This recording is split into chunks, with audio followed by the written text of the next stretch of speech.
Un lugar cargado de mitos y anhelos. ¿Fue la obra de un loco despilfarrador o la concepción de un genio incomprendido? ¿Castillo medieval o construcción nueva?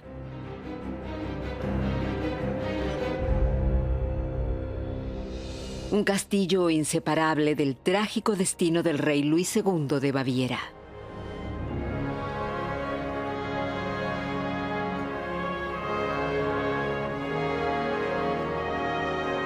En 1869 se coloca la piedra fundacional. Se puede considerar genial, divino o totalmente cursi. Un fenómeno que atrae a nivel mundial. Con todo, se construye para una sola persona. Luis II de Baviera, el rey de los cuentos de hadas, como también lo llaman hoy, deja, entre otras cosas, el castillo y un mito. Me tachan de loco. Cuando Dios me llame a su lado, ¿también me llamará así?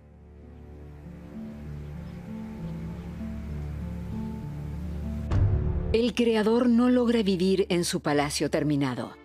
Antes de que se finalice el palacio, el rey muere en circunstancias hasta ahora desconocidas.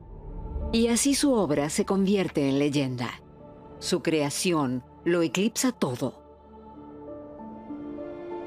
Luis II y el castillo de Neuschwanstein están más entrelazados en la historia cultural que casi cualquier otra obra con su dueño. Todo comienza aquí, en Hohenschwangau. El padre de Luis, el rey Maximiliano II, encarga reformar una fortaleza de la Baja Edad Media en un castillo confortable. A menudo la familia pasa allí los meses de verano. Luis, el primogénito, no se interesa por la política, para el pesar de su padre.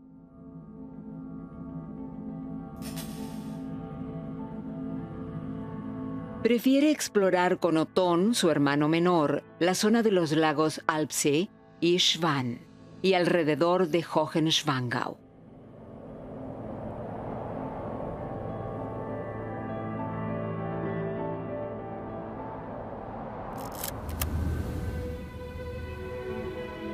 En 1961, el canal de televisión pública de Baviera graba un primer documental sobre el destino de Luis II. La infancia temprana de Luis y Otón, su hermano menor, transcurrió en el último piso. En las paredes ven escenas de una vida caballeresca. Todo muy acogedor, muy romántico. Luis crece entre nobles mujeres, dragones y héroes.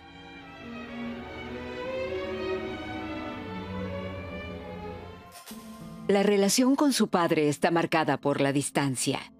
Luis siente que lo tratan de forma peyorativa. Marie, su madre, no le resulta poética. A los 18 años de edad, el príncipe Luis se siente más a gusto en el mundo de las leyendas que en la sobria realidad.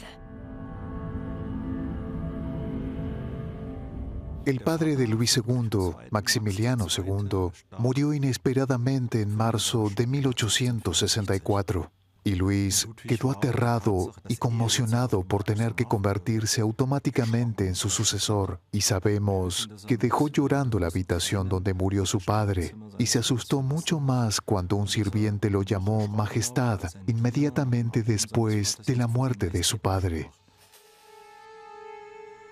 Nadie lo había preparado para eso.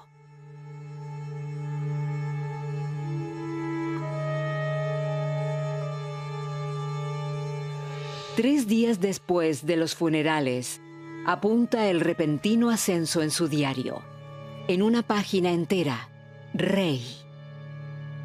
Luis II de Baviera era una persona descontenta, insegura. Le faltaba estabilidad.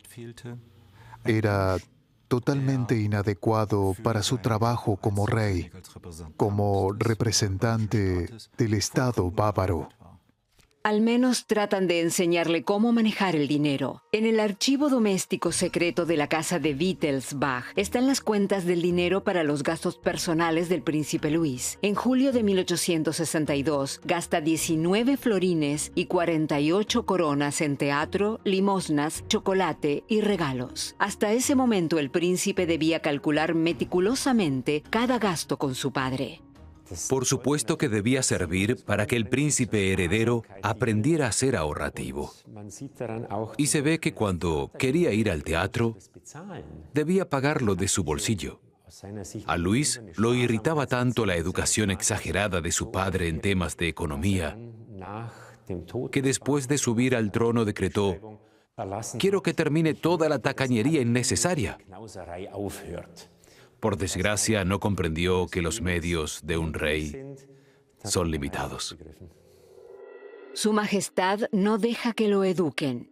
Uno de sus primeros actos oficiales es invitar a Múnich al compositor Richard Wagner, acuciado por las deudas, y financiarlo incondicionalmente. Descubre los dramas musicales de Wagner, que se alimentan mucho del mundo medieval de las leyendas. Estaba totalmente embelesado por esa música. Y así el maestro, como llamaba respetuosamente al compositor, es uno de los primeros en descubrir que Luis II planea algo excepcional en Algovia. Escribe: Tengo la intención de reconstruir las antiguas ruinas de la fortaleza de Hohenschwangau, cerca del desfiladero de Poyá, al estilo auténtico de los viejos castillos alemanes. El primer boceto muestra un castillo bastante sobrio. En Neuschwanstein le ordena sus primeros bocetos ideales a un pintor de teatro, Christian Jank. Por lo tanto, también son muy teatrales en el sentido estricto de la palabra. La elaboración combina la Alemania medieval, la España morisca y el mundo de leyenda de la obra de Richard Wagner. También es una forma indirecta de competir con el padre y su acogedor Hohenschwangau, de estilo Biedermeier, con ilustraciones de libros de cuentos en las paredes. Quería algo grande, algo literalmente fuera de lo común y de tamaño monumental. Y lo lograría. Un sueño convertido en piedra. El rey quiere evadir la realidad con este fantástico proyecto de construcción. En el archivo municipal de Füssen hay un pequeño tesoro, un tesoro fotográfico.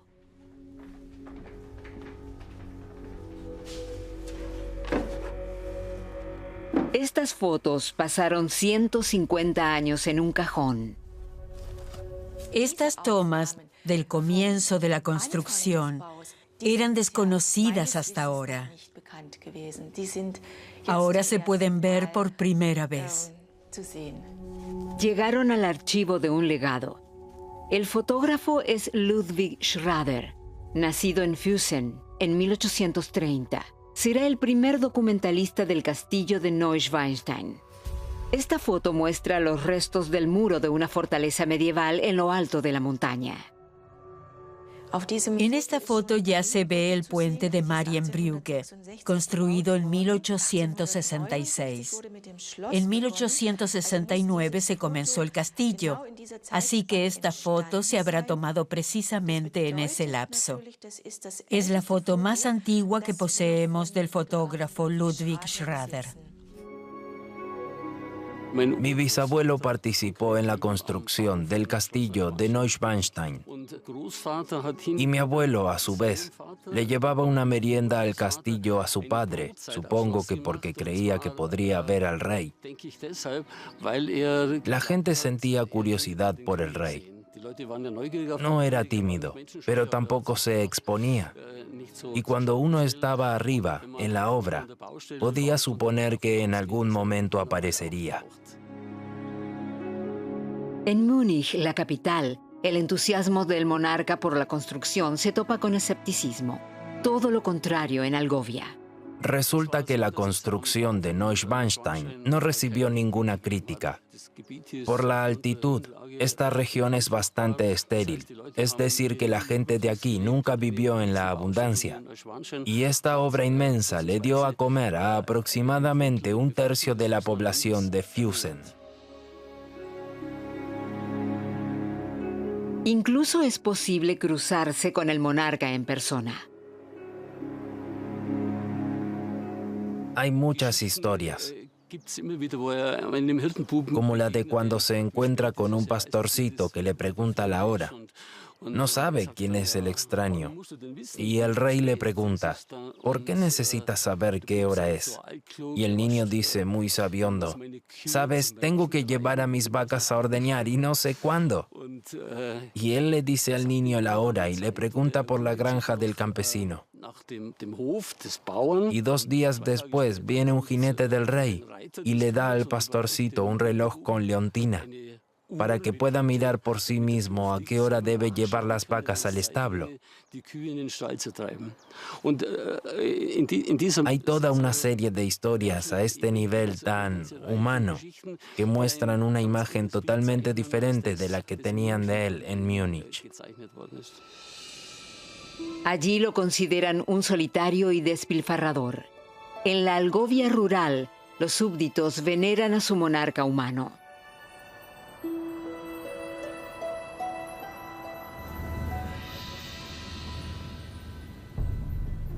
El fotógrafo Ludwig Schrader también saca provecho del motivo espectacular de las inmediaciones. En el archivo municipal de Füssen hay almacenadas casi 100 placas fotográficas. Iba caminando a Schwangau con su cámara, que por entonces era un medio nuevo, que recién se estaba consolidando en la época en que construían el castillo. Era una cámara grande y pesada, no como un celular. Subía todo esto a la montaña y nos dejó el legado de estas placas fotográficas. Placas fotográficas delgadísimas, frágiles y hoy irreemplazables. Cada tramo de construcción se fotografía cuidadosamente durante 17 años. Eso hoy posibilita la reconstrucción de las etapas de la obra. Para la superficie de la obra bruta, se retiran las ruinas viejas y la cima de la montaña. Usan para ello un nuevo tipo de grúa de vapor.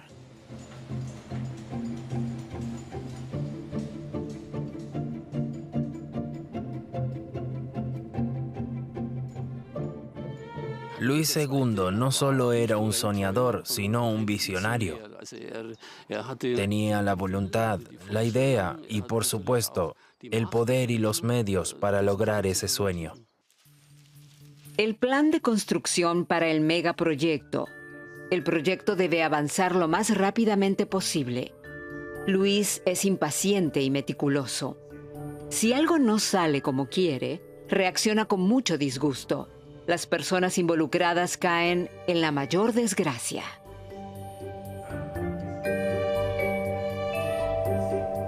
Desde la cima de la torre hasta el sótano, todo en Neuschwanstein es obra de Luis II. Se entregó a cada detalle. Mantenía una correspondencia constante con el superintendente de la corte y el arquitecto respectivamente, y siempre pedía que le presentaran los planos y decidía qué hacer o qué cambiar. Para gobernar, Luis II, por lo general, debe ceder a las sugerencias de su ministro. Un reino en el que ante todo representa y tiene poco que decir. Pero en la construcción tiene el dominio absoluto. Y Luis II era un contratista que no hubiéramos querido tener como empleador, porque constantemente cambiaba los planos y decidía que la habitación tenía que ser diferente. Levantaban un muro y había de derribarlo de nuevo. Lo que casi nadie sospecha es que el castillo se construyó con ladrillos. Revestido con roca de una cantera vecina.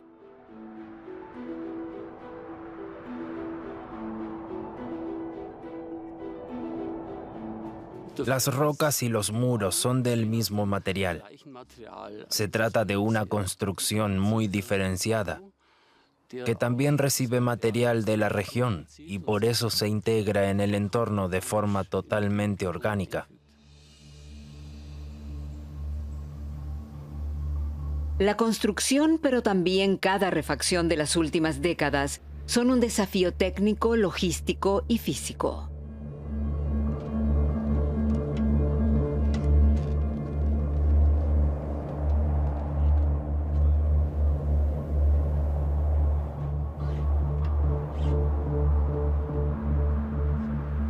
El rey siempre se impacientaba. Le parecía que allá arriba eran muy lentos.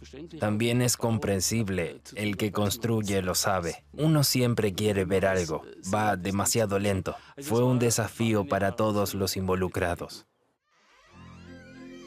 También para los observadores de esa época. Hasta hoy se conserva en el archivo de Schwangau la crónica del maestro rural de entonces, el señor Left. Todos los días registra los altibajos desde el comienzo de la construcción. En 1875 escribe: El 23 de abril, hoy temprano a las 6, el capataz de la fortaleza real de Hohenschwangau, el señor Herold, se quitó la vida de un disparo al corazón. Sufrió una crisis mental y está sepultado en Weitenhofen. El director de obra, Heinrich Herold, colocó la primera piedra el 5 de septiembre de 1869. Algunos se aventuran a descubrir en eso la maldición de Neuschwanstein. El proyecto gigantesco en la montaña pone al límite a los responsables. Para él, la obra es una evasión de la realidad. Desde que Alemania tiene un emperador, el rey de Baviera se siente como un extra. Le queda la fantasía. A todos nos gusta soñar. Todos tenemos ideas, pero el valor de llevarlas a cabo, implementarlas aún contra una gran resistencia, muestra un coraje que me parece muy simpático en él. Luis cumple su sueño. El Salón del Trono nos lleva al pasado.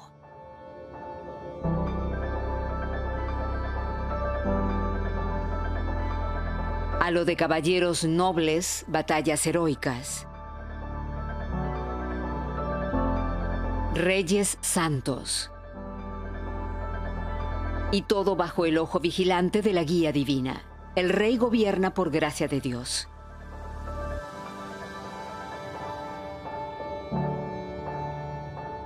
Aquí estamos en la sala del trono, que era casi religiosa para Luis. Un lugar de consagración de la soberanía. Y él, instruido como era, diseñó en persona la serie de imágenes de esta sala del trono. Este salón se convierte en el símbolo del monarca introvertido. Aquí no se celebra ninguna audiencia. No hay corte, ni siquiera un trono decora el salón. Aquí la mezcla de esplendor y soledad es bien clara. En Neuschwanstein, nada es como parece a primera vista. Cuando uno entra a la sala del trono, podría pensar que las columnas son de pórfido, pero son de estuco veneciano. A su vez, colocadas sobre columnas de hierro fundido, fue necesario por motivos de la construcción. Todo es apariencia. Neuschwanstein es la simbiosis perfecta entre alta tecnología y Edad Media. El deseo del rey desafía la creatividad de los arquitectos.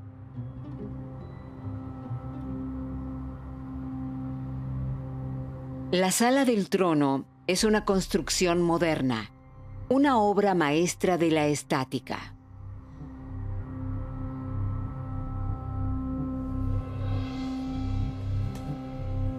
El administrador del castillo, Johann Hensel, nos lleva detrás de las bambalinas pseudo-medievales. El entramado del tejado de Neuschwanstein.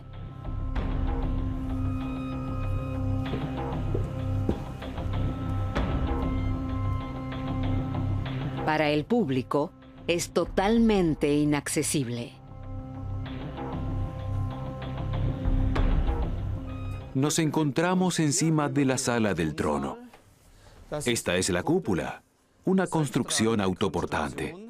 Esta forma de construir era nueva por entonces. Precisamente la construcción con las grandes vigas de hierro, que también vemos debajo de la sala del trono, en esa época era una revolución. Bajo la sala del trono se ve la construcción moderna de vigas en T. En cuanto a la tecnología, a Luis II le interesaba sobre todo lo que se podía hacer con ella y, con sus requisitos tan altos, claro que estimuló la ciencia y la impulsó. Como creador, el rey amante de la tecnología está al tanto de las innovaciones.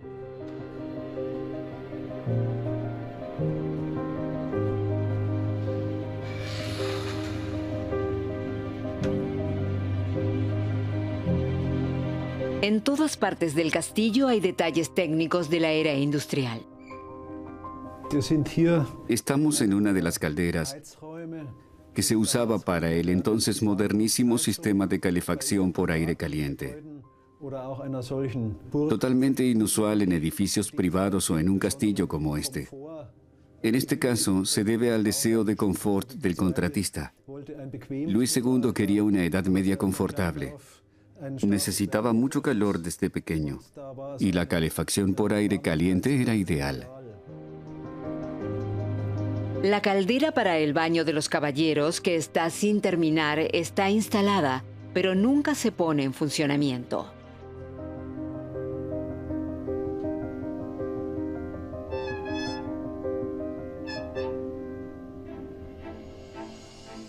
Todo lo mejor para el rey: inodoro, timbre a pilas, calefacción por aire caliente y una novedad: un teléfono. La obra entera hecha a medida para un solo hombre. ¿Es una genialidad o una locura?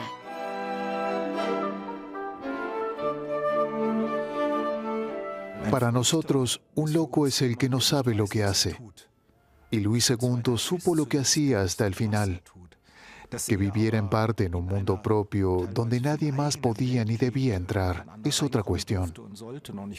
Luis II construyó para sí un mundo que era congruente en sí mismo, coherente y en el que todo estaba construido en armonía, pero no estaba destinado a abrirse a otros. El precio es la soledad.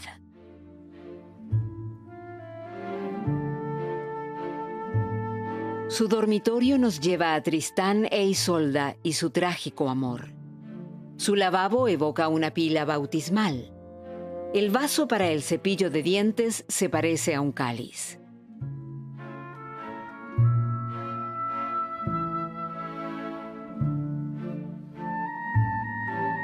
Su cama es tan imponente como la sillería gótica de un coro. Cuando uno recorre Neuschwanstein, enseguida se da cuenta de que no se construyó por practicidad. No hay habitaciones de huéspedes. Es la construcción de una fantasía. Es como caminar por el decorado de una película. Uno se da cuenta inmediatamente de que no está en una casa, sino en un sueño. En busca del Santo Grial.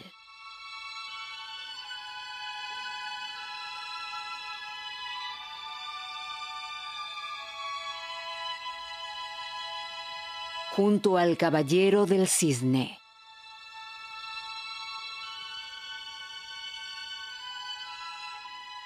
Las obras de Luis II son las únicas que no intentaban demostrar funciones representativas ni dinásticas, sino que materializan en forma de edificaciones su mundo marcado por la poesía, la literatura y el teatro.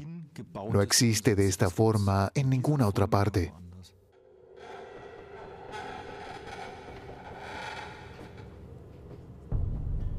También forma parte del castillo una gruta de estalactitas.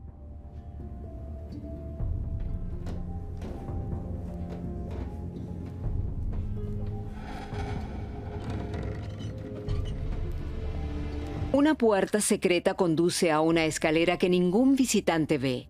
Se construyó específicamente para la servidumbre. La escalera va desde la carretera de acceso hasta el techo. Se podía acceder al edificio entero. También vemos que tiene un ancho bastante generoso para que los sirvientes pudieran trabajar correctamente. Porque el rey hace hincapié en un servicio rápido y discreto. El regente muestra rasgos cada vez más peculiares. Se aísla. Escaleras atraviesan todo el castillo. También puertas ocultas.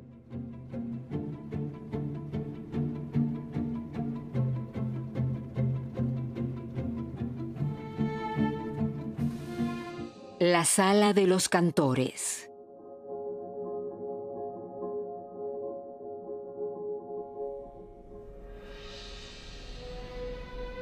La primera obra de restauración integral desde la construcción.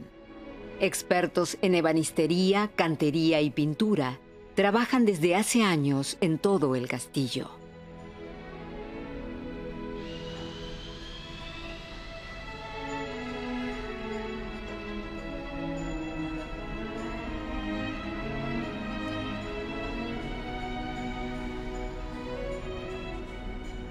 Lo especial aquí es que las pinturas son de una calidad excelente. Y también se nota porque el deterioro es muy leve por tratarse de un lugar tan expuesto y con tanta afluencia de visitantes. Luis conoce a algunos artistas personalmente. La calidad artesanal es más importante para él que un sello artístico inconfundible. Vivió en el castillo unos 200 días, en una época en la que los artistas todavía trabajaban arriba. Y siempre reaparecía, hablaba con el sargento primero, repartía cigarros. En esa época, cuando el monarca estaba satisfecho con el resultado, entregaba cigarros. El rey necesita muchos cigarros ya que tiene otras obras. El Palacio de Herrenchiemsee, inspirado en el Palacio de Versalles.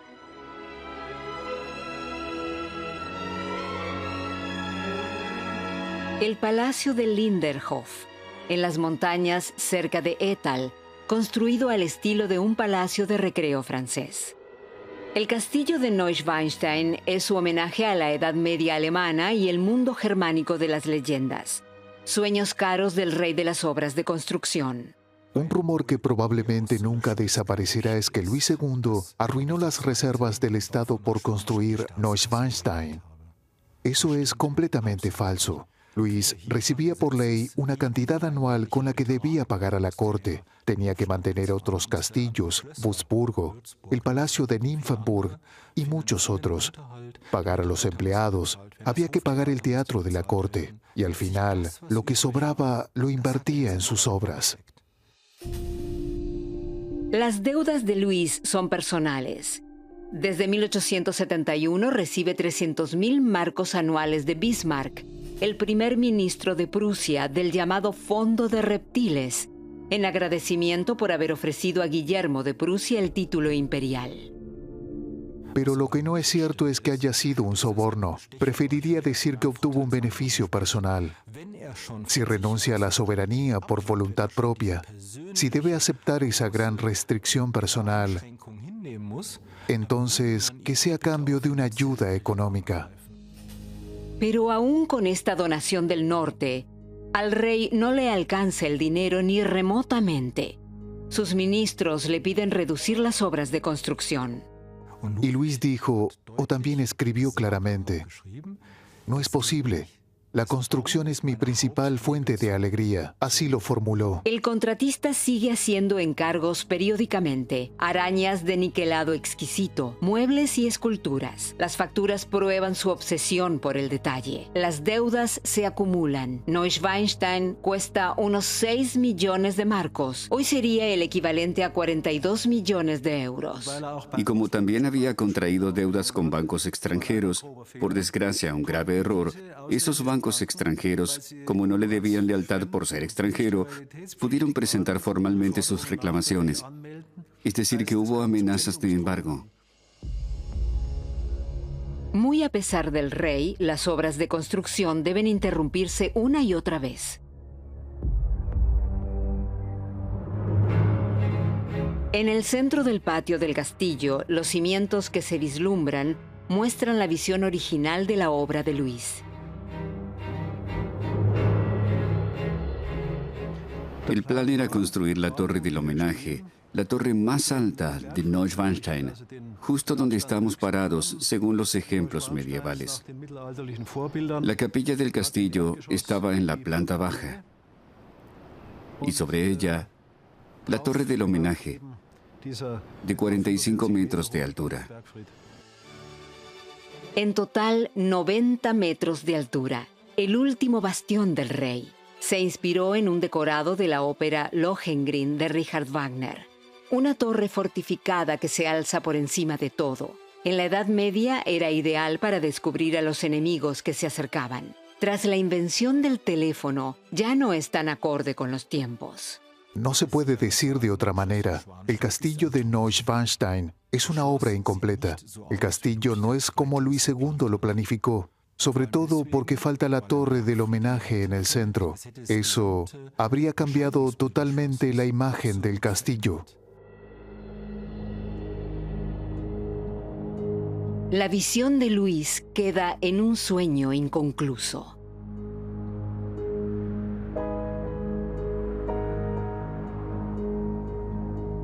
Entonces empiezan a llegar las primeras demandas porque no se les pagaba a los obreros ni a las empresas. El punto culminante llegó en 1885, cuando los ministros se dieron cuenta de que así no se podía continuar. Su Majestad se resiste a los consejos. Las deudas son abrumadoras. El rey está en bancarrota. Ya no se les paga a los pintores, a los albañiles ni a los doradores. La deuda total pronto asciende al equivalente de 100 millones de euros. Se metió en una situación personal muy difícil, porque un rey endeudado representa un problema para el Estado. El monarca está en sus funciones de por vida, a menos que se lo declare incapacitado mental. Hay mucha discrepancia en cuanto a la evaluación del estado mental de Luis II. Ciertamente era muy inusual, excéntrico. En sus últimos años sufrió de anomalías psíquicas, tal vez condicionadas neurológicamente. Esa es la teoría más reciente. Signos de una demencia incipiente. Jueves 10 de junio de 1886. Llega una comisión gubernamental desde Múnich para deponer al rey. Pero el monarca, sin vacilar, manda arrestar a los hombres. 2 días más tarde, Luis II se resigna a su destino. Su Majestad, es la tarea más triste de mi vida. Lo deponen por razones de enfermedad mental y ahora le pido que me siga. Lo llevaremos al castillo de Berg, junto al lago Starnberg. Último acto de la tragedia. Se llevan al rey. No volverá a ver su castillo.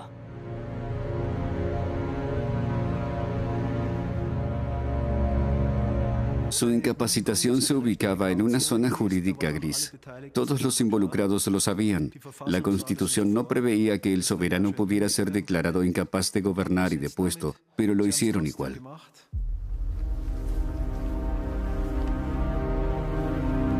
Ludwig cumple arresto domiciliario en el lago de Starnberg. Nadie sabe lo que pasó realmente. Hay teorías de conspiración de todo tipo.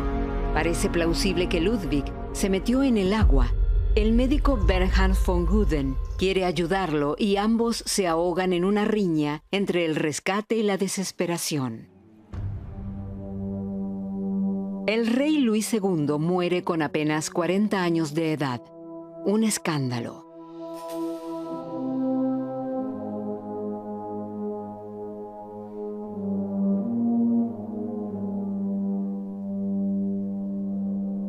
¿Fue un accidente, un suicidio o un asesinato? Nace un mito, ya que cada intento por explicarlo apoya una teoría diferente.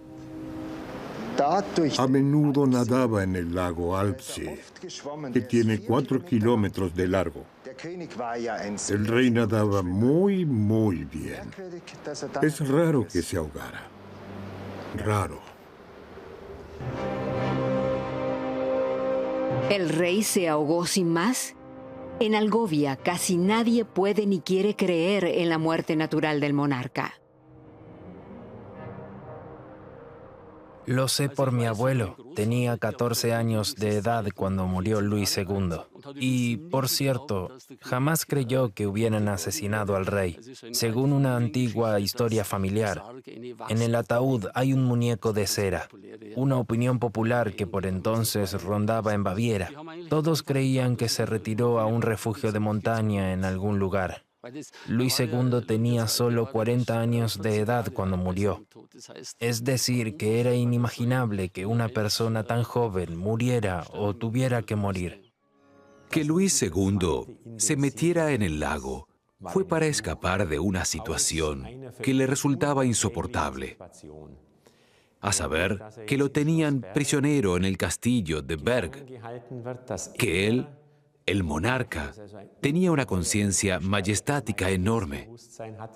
De pronto debía obedecer las instrucciones de los médicos y el personal psiquiátrico, y sabía cómo sería la vida de un enfermo mental, aún con los mejores cuidados, por el destino de su hermano, que claramente estaba psíquicamente enfermo. Otón, el hermano menor de Luis, muestra problemas de conducta desde pequeño y se le diagnostica una enfermedad mental. Está encerrado desde que tiene 23 años de edad. Hoy se cree que sufría esquizofrenia.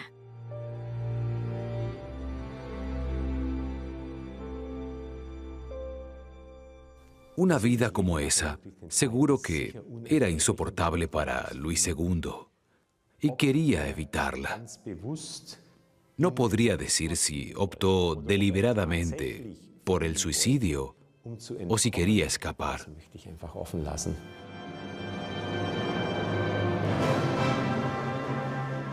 Deja enigmas y un sueño convertido en piedra.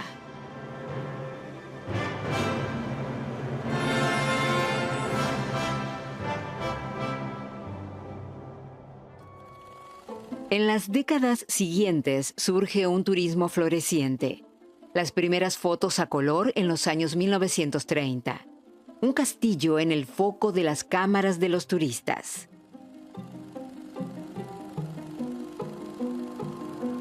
A comienzos de 1933, Adolf Hitler también visita el castillo de Neuschwanstein con motivo del 50 aniversario de la muerte de Richard Wagner. Casualmente, Luis II tiene algo en común con Hitler, a saber, una gran admiración por Wagner. Eso, por supuesto, que llevó a que Hitler se interesara por este castillo. Pero Hitler quiere que a él lo consideren el mayor contratista de todos los tiempos y no estar a la sombra del rey, de modo que todo queda en una sola visita.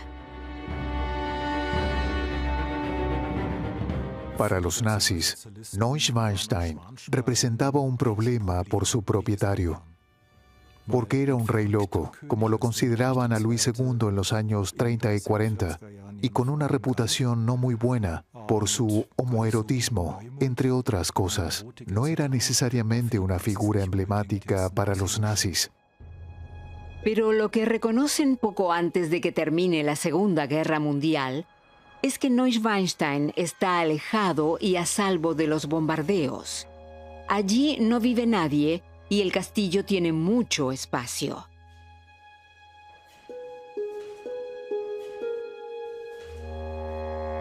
perfecto para esconder obras de arte robadas.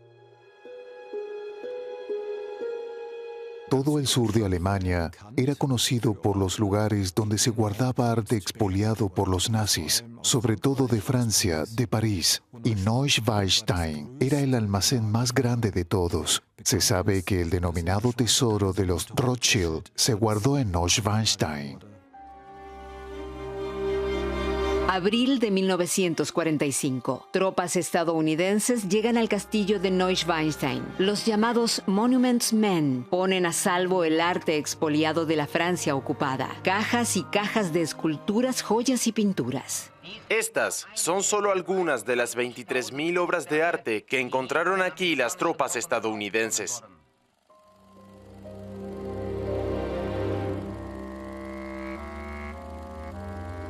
Solo a París se envían de regreso 600 cajas de obras irreemplazables. Es una suerte que el régimen nazi no haya usado este castillo ni por asomo como se usaban otros castillos. Esa fue la base para que después de la dictadura y de la Segunda Guerra Mundial, Neuschwanstein pudiera poner de relieve este castillo tan puro y especial y se lo usara para el turismo. El castillo se convierte en un símbolo de una Alemania diferente. Incluso Walt Disney se inspira en el castillo alemán de ensueño para su logo. Pronto el castillo integra la lista de atracciones turísticas de todos los soldados estacionados en Alemania. Y así llegan a los salones de muchos estadounidenses las fotos del sueño bávaro. Hasta hace 30 o 40 años, Neuschwanstein se consideraba cursi. También resulta que nadie de esta región visitaba Neuschwanstein. Era cursi y en todo caso lo visitaban cuando venían familiares y había que hacer una visita de cortesía. Desde la primera dama estadounidense Barbara Bush, pasando por la reina de Tailandia, hasta Mikhail Gorbachev.